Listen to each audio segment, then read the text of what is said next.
નમસ્કાર મિત્રો, આજના મુખ્ય સમાચાર જણાવો તે પહેલા અમારી ચેનલને સબસ્ક્રાઇબ કરી દેજો અને વિડીયોને લાઇક કરવાનું ભૂલશો નહીં. વડોદરામાં સ્માર્ટ વીજ મીટર સામે ઉભા થયેલા લોકજુવાળના કારણે મધ્ય ગુજરાત વીજ કંપનીએ નવા મીટરો નાખવાની કામગીરી તો હાલ બંધ કરી દીધી છે, પણ જ્યાં આ સ્માર્ટ મીટરો પહેલેથી નંખાઈ ગયા છે તેવા ગ્રાહકો આ મીટરો કાઢી નાખવામાં આવે તેવી માંગ પર કાયમ છે.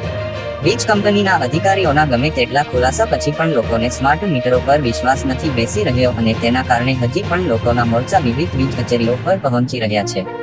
ગઈકાલે સુભાનપુરા વીજ કચેરી બાદ આજે અલકાપુરી વિસ્તારની વીજ કચેરી પર સયાજીગંજ વિસ્તારમાં રહેતી મહિલાઓનો મોરચો સ્માર્ટ મીટરોનો વિરોધ કરવા માટે પહોંચ્યો હતો.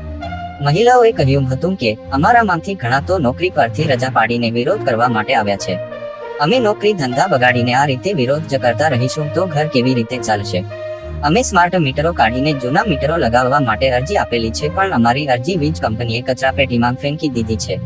મહિલાઓએ કહ્યું હતું કે ગમે તે થાય પણ અમારે સ્માર્ટ મીટર જોઈતા નથી. અમને જૂના મીટરો પાછા આપો. સરકારે સ્માર્ટ વીજ મીટરો લગાવવાનો નિર્ણય લીધો છે, પણ તેના પરિણામો હવે અમારે ભોગવવા પડી રહ્યા છે. તો હાલ માટે બસ આટલું જ. મળીશું નવા વિડીયોમાં અને હા, ચેનલને સબસ્ક્રાઇબ કરવાનું ભૂલશો નહીં.